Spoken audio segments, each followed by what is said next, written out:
tous et à toutes, merci de nous rejoindre. Vous suivez la revue de presse, celle qui passe en revue l'actualité éducative nationale et internationale à la une de l'actualité. Démarrage de l'examen du BEPC session 2023, la ministre Mariatou Koné réitère l'engagement du gouvernement à lutter contre la fraude. Ministère de l'enseignement technique, de la formation professionnelle et de l'apprentissage, mise en œuvre du projet de construction du centre de formation d'apprentissage spécialisé en travaux publics. Et enfin, le ministre Adama Diawara préside une réunion sur le PADES en Abidjan Plateau. Voilà pour les grands titres de ce journal. Pour ce 17e numéro, Raïssa Doumbia est avec moi. Oui, Christelle, commençons par le démarrage des épreuves écrites du BEPC session 2023. La ministre Mariatou Koné réitère l'engagement du gouvernement à lutter contre la fraude. C'était à la faveur du lancement officiel de ces épreuves tenues le 12 juin dernier au lycée moderne de Koumassi. Pour rappel, les résultats du BEPC seront donnés le 5 juillet 2023. Les épreuves du baccalauréat 2023 se tiendront du 3 au 7 juillet 2023 et les résultats seront proclamés le 24 juillet prochain. Le ministère de l'enseignement technique, de la formation professionnelle et de l'apprentissage a organisé une conférence de presse ce jeudi 15 juin 2023 afin de présenter le nouveau système R6. La dite conférence s'est tenue au lycée technique d'Abidjan Cocody. Le reportage d'Emmanuel Kwao et de Raïssa Doumbia.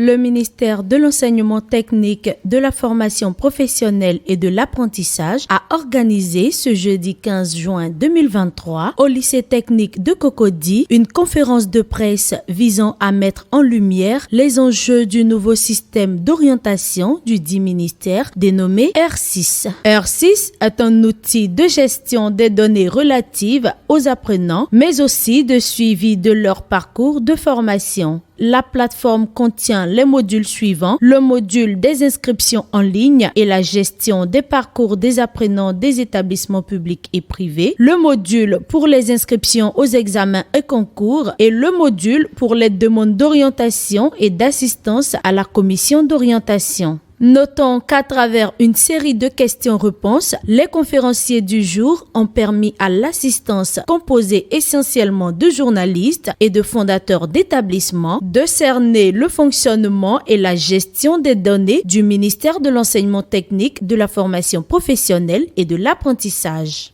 Désormais, on ne peut donc accéder à notre dispositif que par une inscription via la plateforme R6, que cela soit par concours ou par orientation.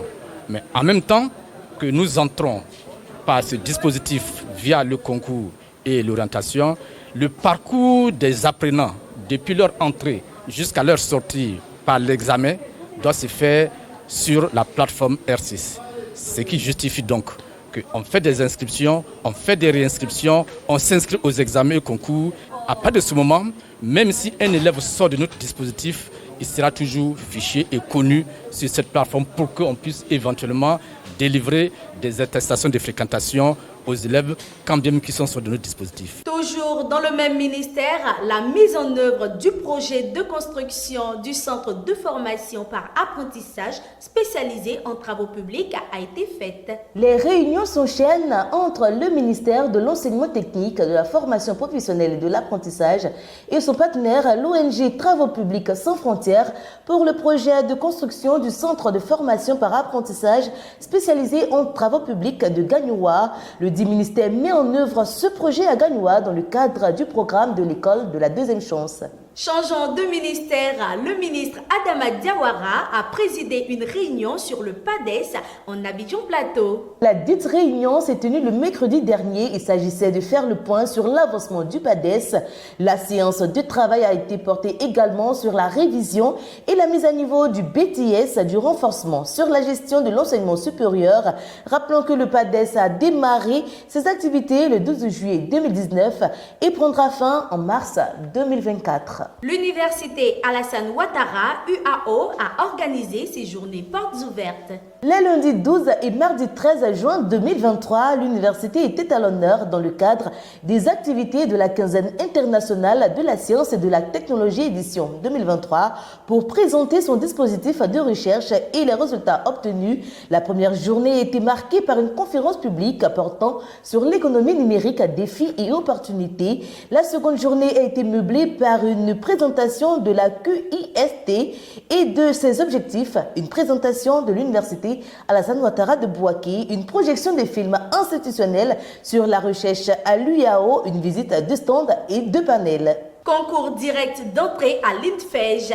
Les inscriptions en ligne se font sur le site web de l'Institut www.infej.org.ci et prendront fin le 30 juin 2023. Le PEC bientôt étendu à toutes les écoles de la région de la Bagoué. Le ministère de l'Éducation nationale et de l'alphabétisation et Teaching at the Right Level Africa vont mettre en œuvre le programme d'enseignement ciblé dans la région de la Bagoué, a annoncé le directeur régional de l'éducation et de l'alphabétisation de Bundiali, Draman Koulibaly. Pour atteindre l'objectif national du 10 ministères, le PEC sera étendu à la prochaine rentrée scolaire à toutes les écoles de la région de la Bagoué, située dans le nord du pays, soit environ 270 écoles, a précisé M. Koulibaly.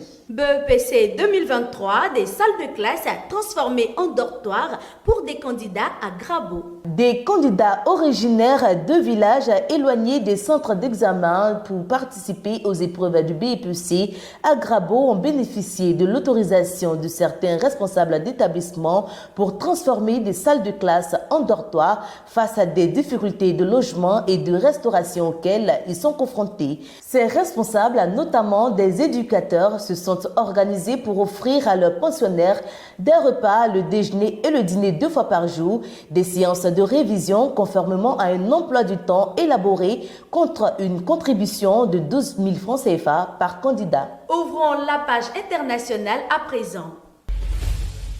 Au Burkina Faso, examen franco-arabe session 2023, le ministre Joseph-André Ouedraogo donne le top départ. Il a lancé successivement les épreuves écrites des examens du CEP, BEPC et BAC de l'enseignement franco-arabe ce mardi 13 juin 2023 au Médersa central de Ouagadougou. Ce sont au total 11 461 candidats du CEP, 5 000 au BEPC et 3 000 au BAC qui iront à la conquête de leur diplôme de fin de cycle respectif. Au Togo, le CEPD 2023, 207 000 candidats en lice. Dans ce pays, l'examen du certificat d'études du premier degré a officiellement démarré le mardi 13 juin sur toute l'étendue du territoire national. Au total, 207 317 élèves du CM2, parmi lesquels 101 467 filles composent pour l'obtention de leur premier diplôme scolaire. Dans les différentes régions, la tradition a été respectée avec des tournées des autorités administratives et locales de quelques-uns des 1304 centres décrits pour s'assurer du bon déroulement des compositions et rassurer les candidats. Passons à présent à l'œuvre mise à l'honneur cette semaine. De quelle œuvre s'agit-il, Raïssa Doumbia?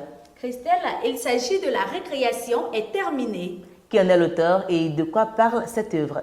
L'auteur, c'est Mathurin Golibi-Irié. L'œuvre parle de Kaeli, une jeune dame qui a été orientée dans une ville loin de sa ville natale.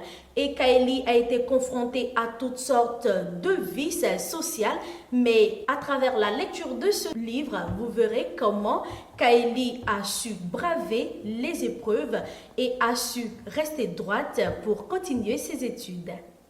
Alors, une citation t'a marqué lorsque tu lisais cette œuvre? Effectivement, la citation, je cite, c'est « Persévérance ». C'était le nom que j'avais donné au 3e trimestre. Je l'avais abordé avec la peur au ventre. Un faux pas, l'espoir se brisait. Je n'avais pas le droit à l'erreur. Le lycée m'avait à l'œil. Ma conviction m'a rendu célèbre et mon honnêteté puissante. Voilà Christelle, j'ai bien aimé cette citation et surtout la petite partie « Mon honnêteté m'a rendue puissante ». Belle citation de Mathurin Goli Bi-Irié. On va inviter les internautes à suivre bien sûr notre journal pour tous les jours apprendre un nouveau livre à lire bien sûr. Raïssa Doumbia. Merci, c'est cela Christelle. On invite tout le monde à s'approprier ce livre qui est paru aux éditions JD Éditions. La récréation est terminée. Voilà, c'est de Mathurin Goli Bi-Irié. C'est la fin de ce journal. Merci de nous avoir suivis. Pour tous les détails et autres actualités éducatives nationales et internationales, visitez notre site internet www.jdeditionmagazine.tv. Avant de se quitter, retenons que aller toujours à la recherche de vraies informations est une qualité de vie. Bon début de soirée à tous.